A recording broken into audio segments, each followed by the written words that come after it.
Let me go. Stop shouting. You are scaring me. Nobody can save you. My father will come for me. Your father? That weak old man. You ruined my life. I hate you. Go home before I beat you too.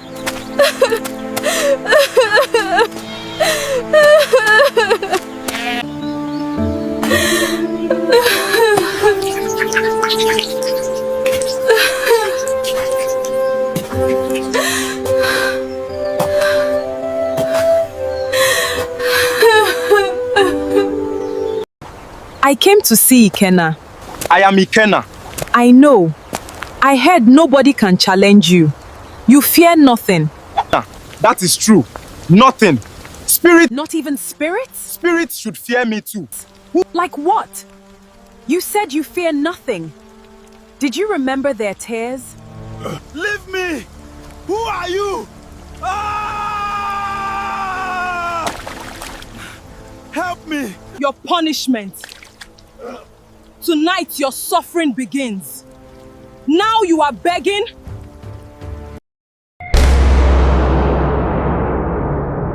Ikenna was the most feared young man in Umuaka village. Anytime people saw him coming, they quickly left the road for him. Mothers carried their children inside their houses whenever he passed. Even grown men avoided looking directly into his eyes because everybody knew Ikenna was dangerous. He was strong, proud, violent, and always moved around with his gang members like he owned the whole village. His closest boys were Kola, Tond, and Soccer. They followed him everywhere, drinking, fighting, and intimidating people together. Nobody dared challenge them because anybody who tried usually ended up badly beaten. One evening, Ikenna and his boys sat near the drinking spot beside the market, drinking alcohol and laughing loudly. Kola praised Ikenna proudly, saying nobody in this our village could stand against you.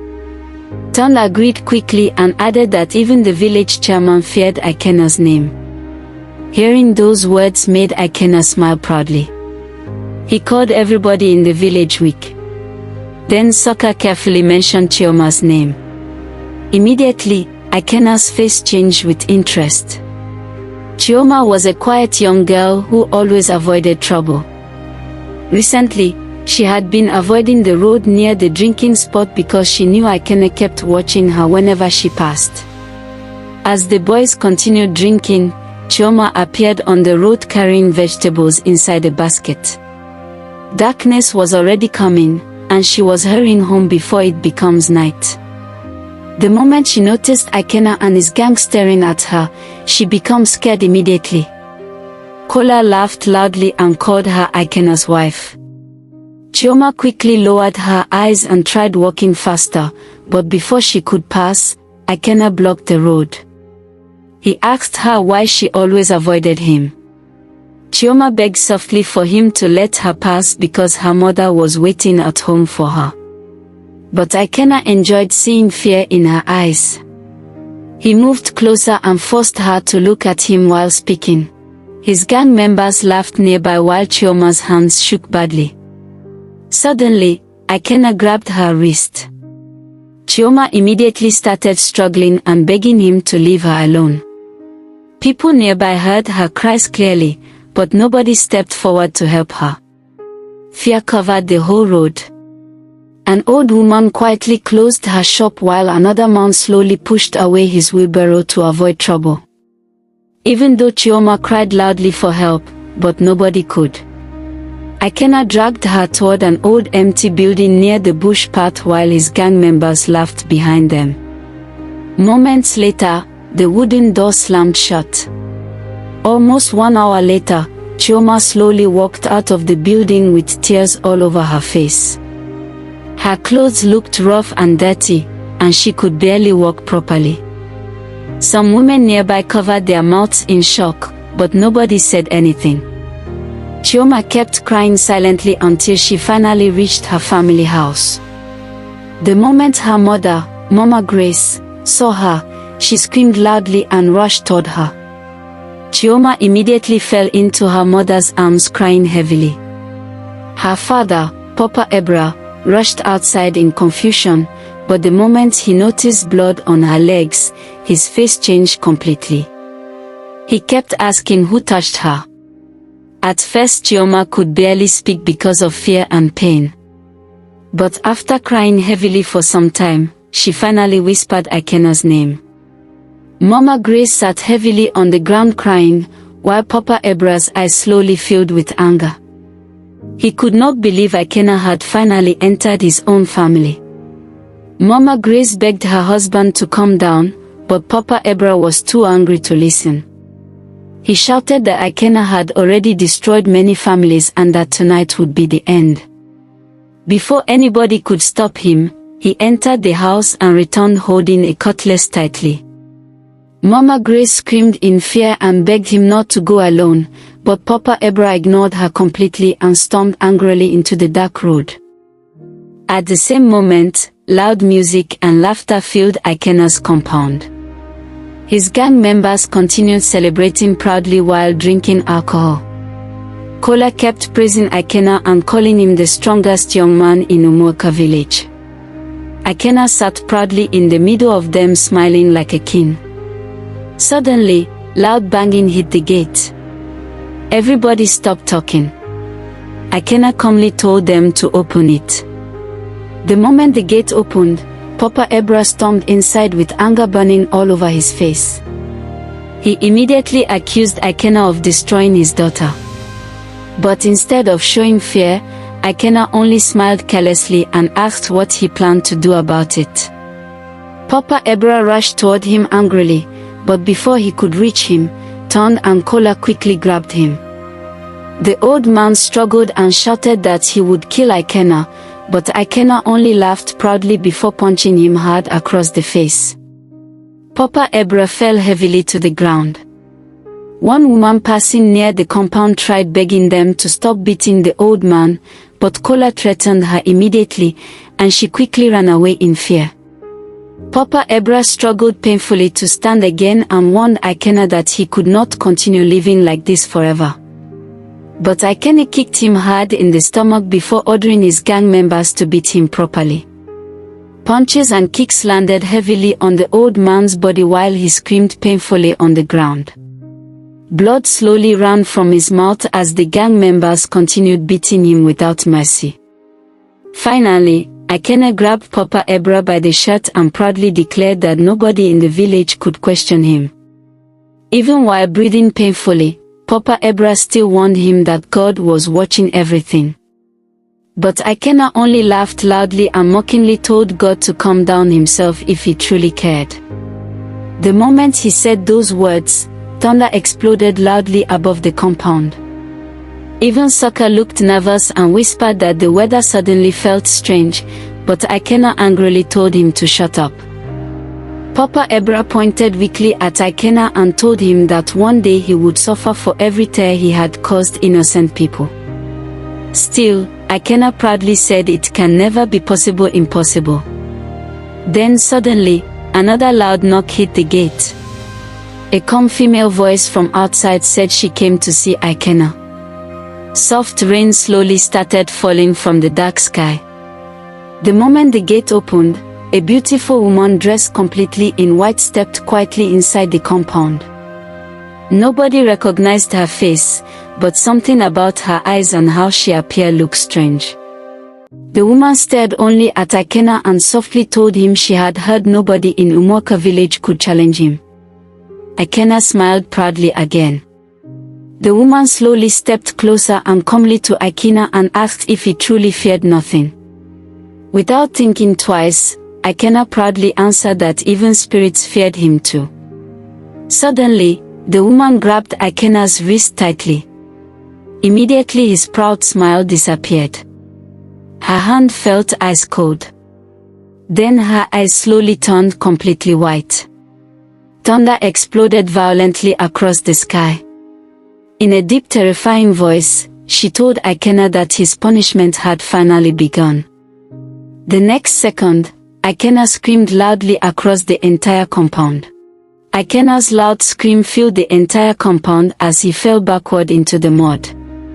His gang members quickly moved away from him in fear. Kola dropped the bottle in his hand immediately, while Ton stared at the woman in white with fear all over his face. Even Sokka slowly stepped backward as his legs shook badly. The woman still held Ikenna's wrist tightly while rain continued pouring heavily across the compound. Her white eyes glowed strangely inside the darkness, and the cold wind blowing around her made everybody very scared. Ikenna struggled desperately and shouted for her to leave him alone, but the woman only smiled calmly. She reminded him how he enjoyed hearing innocent people beg for mercy. Now it was finally his turn to suffer. The moment she released his hand, Ikenna fell hard onto the wet ground, breathing heavily like somebody was fighting with him.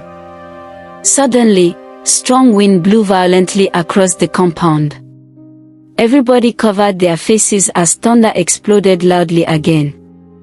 Then, before anybody could understand what was happening, the woman disappeared completely. Kola's mouth opened wide in fear. Ton quickly looked around the compound, but the woman was nowhere to be seen anymore. Ikenna slowly stood up, breathing hard while fear covered his face for the first time in many years. Then Sokka noticed something strange on Ikenna's wrist. Dark marks now covered his skin like black ropes twisting around his hand. Kola swallowed nervously and said that the whole thing was not ordinary. But Ikenna immediately slapped him angrily and shouted at everybody to keep quiet. Even though he tried acting strong, his voice already sounded weak and frightened. Papa Ebra slowly stood up from the ground, holding his stomach painfully. Blood still covered his mouth from the beating, but he quietly looked straight into Ikenna's eyes and reminded him that he had already warned him. For the first time, Ikenna had no words to answer. Papa Ebra slowly walked out of the compound into the rain while nobody stopped him. That night, Ikenna could not sleep. Rain kept hitting the roof heavily while thunder continued shaking the sky outside. Each time he closed his eyes, he saw the strange woman's white eyes staring at him again. Suddenly, sharp pain entered his body. Ikenna screamed loudly and rolled across the bed while holding himself tightly. The pain became worse every second. He rushed toward the mirror inside the room. The moment he looked down at himself, he screamed. He stumbled backward in shock and kept whispering that this could not be real. Quickly, he grabbed a cloth and tied it around himself, but the pain only became worse. Outside the room, Kola knocked loudly and asked if he was okay because they heard him screaming. Ikenna angrily ordered everybody to leave him alone. But moments later, another painful feeling hit his body again. He fell to the floor sweating heavily. Then suddenly everything became quiet. Slowly, Ikenna stood up again while his hands shook badly. The moment he looked down at himself again, he screamed louder than before. The next morning, whispers quickly spread across Umuaka village. Women gathered near the market discussing what happened at Ikenna's compound the previous night. Some people believed the strange woman was a spirit, while others said God had finally answered the cries of innocent families. Children ran around laughing loudly while repeating Ikenna's name everywhere. Inside the compound, Ikenna refused to come outside his room. Kola kept knocking carefully, begging him to open the door. Finally, the door slowly opened. The moment Kola turned, and Sokka entered the room, all of them froze immediately in shock. Nobody expected what they saw. Ikenna stood there holding his wrapper tightly with shame and anger all over his face. No matter how hard he tried covering himself properly, he could not hide himself anymore. Kola's mouth slowly opened while Ton stepped backward in fear. Even Sokka crossed himself quietly and whispered that this was punishment. The moment Ikenna heard that word, he becomes very angry. He rushed toward Sokka and grabbed his shirt angrily, asking if he also wanted to mock him like the villagers outside. Sokka quickly begged for forgiveness while shaking badly. Then Ton carefully suggested calling a native doctor for help. Slowly, Ikenna agreed. Outside the compound, villagers had already gathered quietly. Women whispered while children laughed loudly each time they looked toward the house. Some people even boldly called Ikenna cursed. For the first time, nobody feared him anymore. If you're really enjoying this video so far, consider subscribing to my small channel. My boyfriend promised to take me out if I hit 1,000 subscribers, and that would mean the whole world to me. Thanks for listening this far. Now let's continue. Later that afternoon, an old native doctor finally arrived carrying a small bag. The villagers followed behind him curiously, hoping to hear what would happen next. Kola quickly led the old man into Ikenna's room. But immediately the native doctor saw Ikenna, fear entered his face. He slowly stepped backward and shook his head. Ikenna angrily asked him what the problem was. The old man answered quietly that he could not help him. Immediately, Ikenna grabbed the old man by the shirt and demanded answers. The native doctor looked terrified as he explained that the spirit responsible for the curse was too powerful. Then slowly, the old man revealed that the woman from the previous night was not human. Sokka suddenly said, "Is she a marine spirit?" and fear spread across the room immediately. The old man nodded slowly and explained that the spirit had already marked Ikenna completely. Ikenna desperately begged the man to remove the curse, but the native doctor only shook his head again. Then he rushed out of the room quickly. Outside, villagers immediately surrounded him asking questions. The old man quietly answered that only God could save Ikenna now. Fear spread across the crowd immediately. Inside the room, Ikenna sat near the window while shame and fear slowly destroyed his pride. Then suddenly, he saw the woman in white standing quietly near a tree outside the compound. She smiled softly and pointed toward the road leading outside the Umuaka village. Then her voice entered his head quietly, warning him to leave the village before his suffering became worse. Immediately, fear covered Ikenna's face again. But before he could speak, the woman disappeared once more into the darkness. Evil actions always have consequences.